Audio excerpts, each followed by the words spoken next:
Hi, everybody.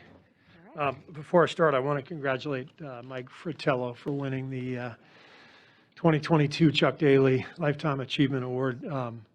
Mike and I worked together in broadcasting for many years, and he's a great friend, and thrilled for him. Great coach. He's contributed so much to the game, and we've had a great friendship over the years. So really happy for Mike, and I know he'll be in here at some point. But I wanted to congratulate him before we got started today. Start with CJ up front. Yeah. CJ Holmes, San Francisco Chronicle. Steve, how's Andre feeling, and what was behind the decision to shut him down tonight? His knee swelled up on him yesterday afternoon, and so he'll be out tonight and day to day.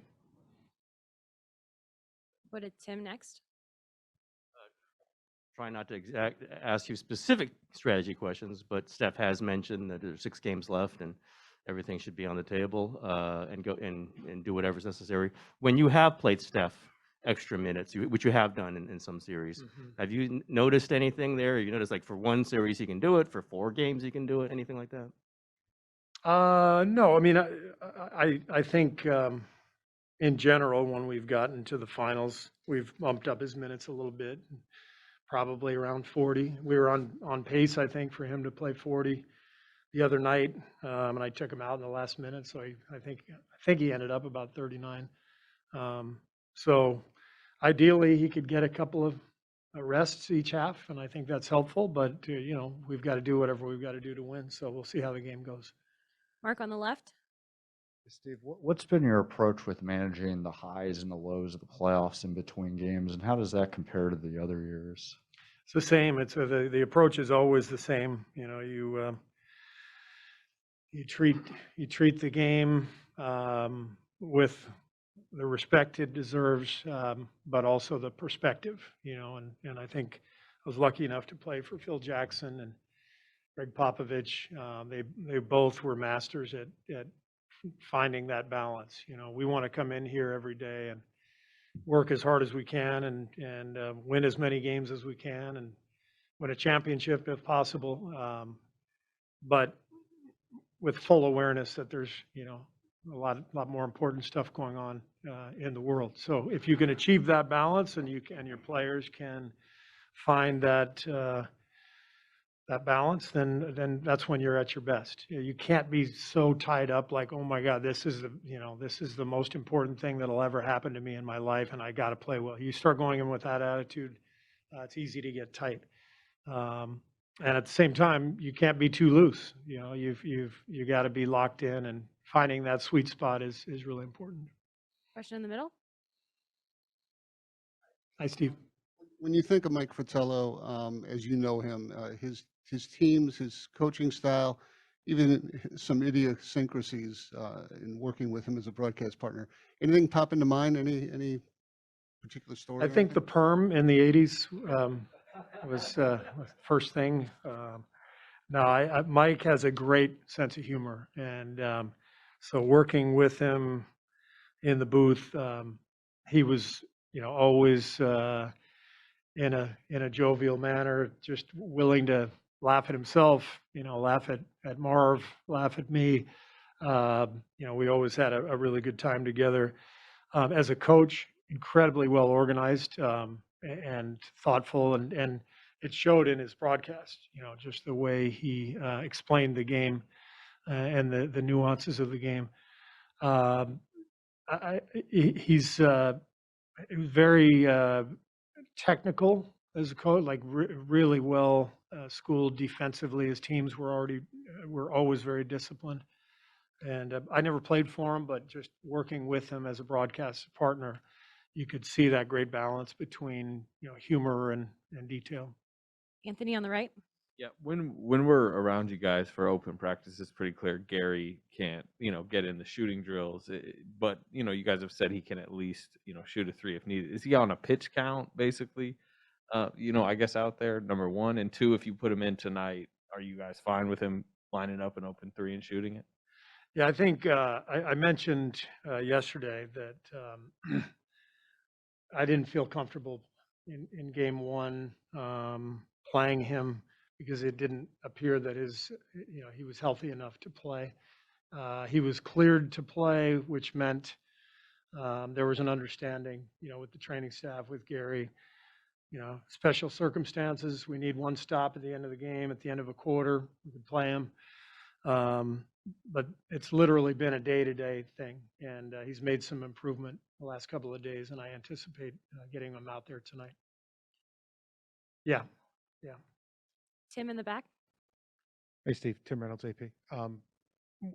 It's probably not that long ago that we used to think of a big run in the game as like 15-5, and now we're seeing like 50-20s happen all the time, and these huge discrepancies in quarters and all this other stuff. Is it just because of the threes, or is there something else as a coach you can point to and say, this is why that when the snowball gets rolling, it tends to get really, really big, really, really fast?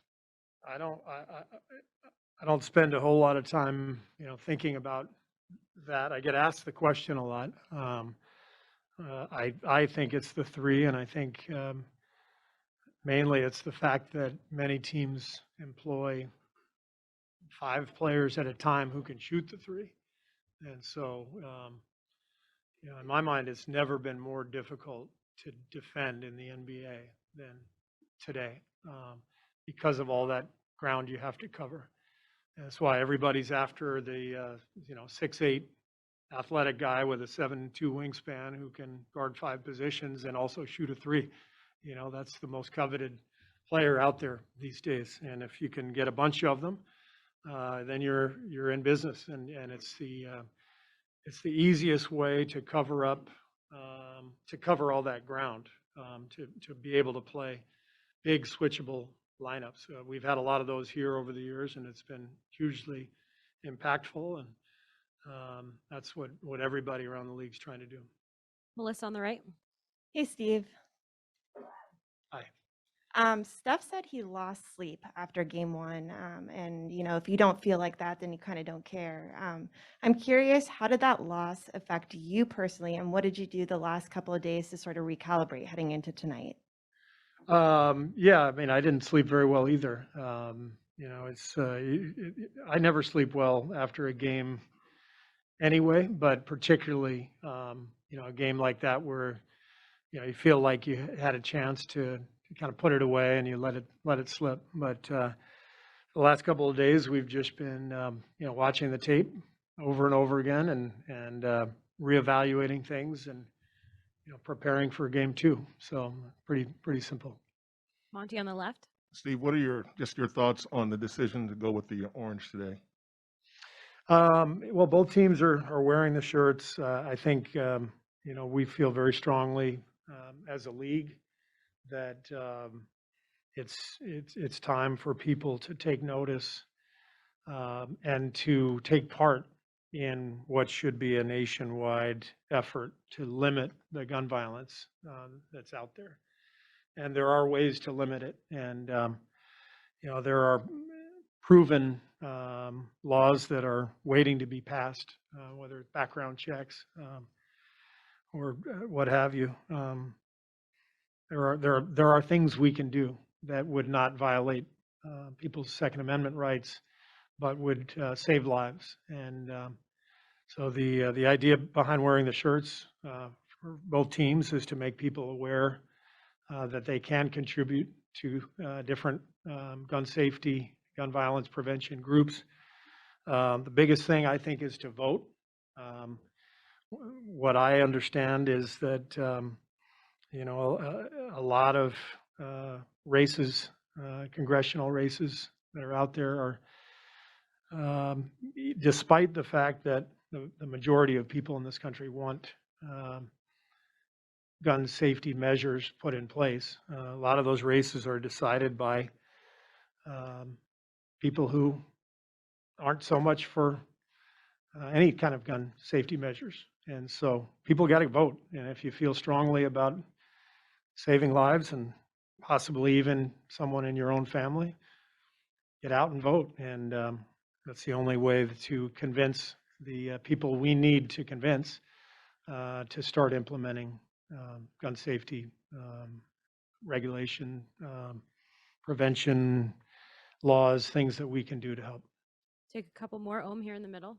Steve, I'm not sure. Did you see Pop yesterday go to that gathering in support of the Uvalde victims and talk out about gun violence? And I was wondering what you thought about that. And also, is that kind of maybe the next thing that you and Pop and other people like that are going to have to try to do, to, besides just talking about the message and wearing the shirts, but having to try to do even more? What would that be? Yeah, that's a good question, and I think we're all kind of trying to figure that out now. So some of it is working with the groups that are out there that know what they're doing. Whether it's Brady or Giffords or March for Our Lives or Live Free here in Oakland, they all do great work. So people can get involved, either donating or being active. I did see Pop's speech; it was fantastic and captured a lot of people's anger that's out there. But again, comes down to convincing politicians that things like background checks are really crucial, and things that don't impact people's Second Amendment rights. So we know there are things that can work, and we have to convince people that those things are important enough to go to the ballot box and cast a vote. Last question on the right.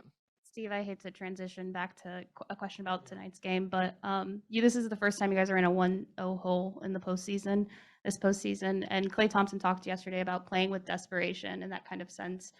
What do you think the mindset is of the team going into tonight's game? And do you like that they're, embracing that like desperation? Of course. I mean, that's what the playoffs are about, and you feel that in the playoffs all the time. It doesn't have to be down 1-0. We felt it earlier in the Memphis series. We lost a game by 40 points. You better believe there was a sense of desperation. But that's what brings the best out of you. You've got to have that edge about you. Watching game one, I thought we had our moments, but there were too many times in the game where we had breakdowns. It didn't feel like we were locked in and on edge. And so part of being down in a series is responding appropriately with your physicality and your focus and your edge, and making sure you're really competing and doing your job. And that's what we're going to try to do tonight. Thanks, Coach. Thanks.